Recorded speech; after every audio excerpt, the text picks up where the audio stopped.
ત્રીજા વચનામૃતમાં શ્રીજી મહારાજે સભામાં સુખ સ્વામીની પ્રશંસા કરી. સુખાનંદ સ્વામીના વખાણ કર્યા મહારાજે સભામાં.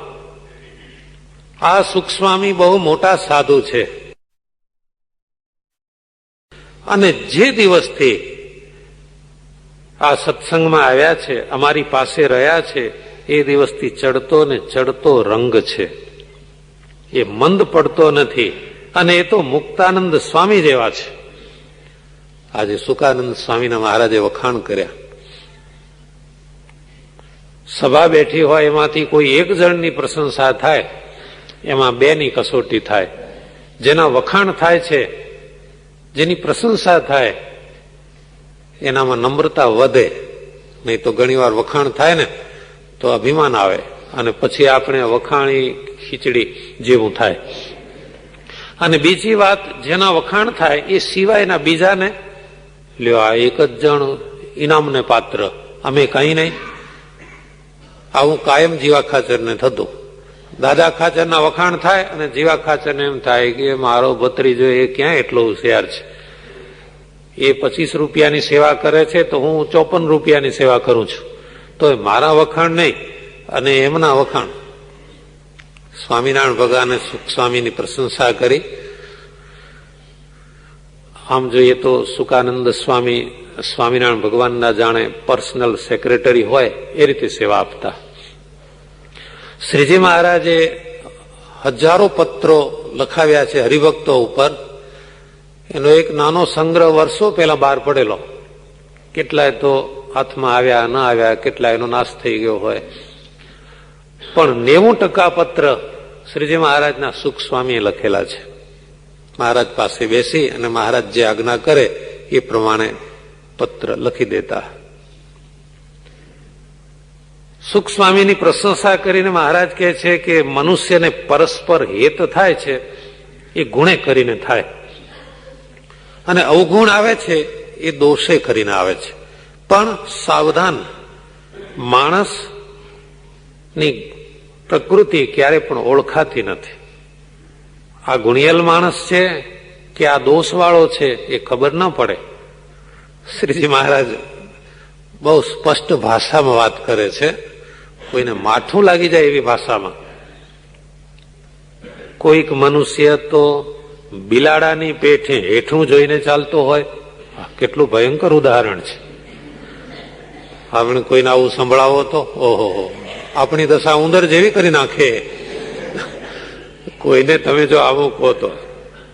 કોઈક મનુષ્ય તો બિલાડાની પેઠે હેઠું જોઈને ચાલતો હોય, પણ મહે તો અતિ કામી હોય, વાસનિક હોય. પણ નીચું જોઈને ચાલનારાને દેખીને અણસમજુ એમ કે આ તો બહુ મોટા છે, જોને ઊંચી નજર નથી કરતા, આંખે ખોલતા નથી.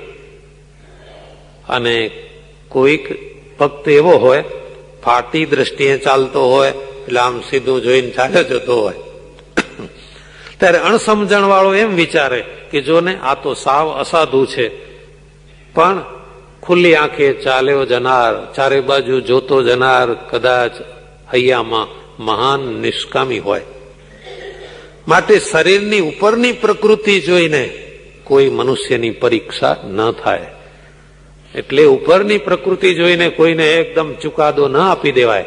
હા બહુ મોટા છો, કોઈ દાડો આંખ ન ખોલે. પણ આંખ ન ખોલે એ તમને શું ખબર કે અંદર શું હશે? તો પરીક્ષા કઈ રીતે થાય? પરીક્ષા તો ભેળા રહ્યા થકી થાય. ભેળા રહે ત્યારે બોલ્યામાં જણાય, ચાલ્યામાં જણાય, ખાતે જણાય, પીતે જણાય, સૂતે જણાય, ઉઠતે જણાય, ઇત્યાદિ ક્રિયાને વિશે જણાય છે. શ્રીજી મહારાજ કહે છે વિશેષ કરીને ગુણ અવગુણ તો જુવાન અવસ્થામાં જણાય છે. માણસનું સાચું સ્વરૂપ સહવાસથી, પણ સહવાસે જુવાનીમાં હોય ત્યારે ખ્યાલ આવે કે આ કેવો છે. કોઈક બાળક હોય તો બાલ્ય અવસ્થામાં ઠીક ન દેખાતો હોય. આપણે ઘણી વાર સત્સંગમાં, સમાજમાં એવું દેખાતું હોય છે. નાનો છોકરો જરા તોફાની હોય, રખડેલ હોય, ધમાલીઓ હોય, એ જોઈને માણસો બોલવા માંડે.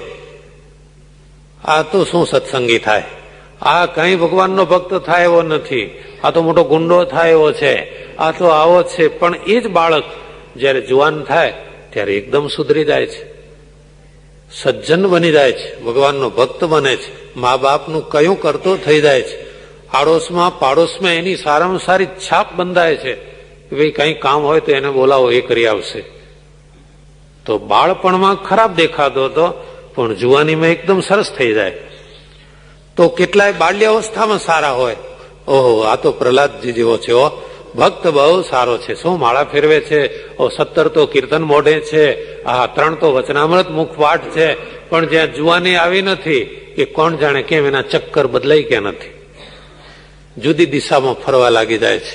એટલે સ્વામિનારાયણ ભગવાન કહે છે કે ઘણી વાર બાલ્ય અવસ્થામાં સારો હોય પણ જુવાનીમાં બગડી જાય છે. તો માણસના ગુણ અવગુણની સાચી પારસીસી તો જુવાન અવસ્થામાં જ ખ્યાલ આવે છે.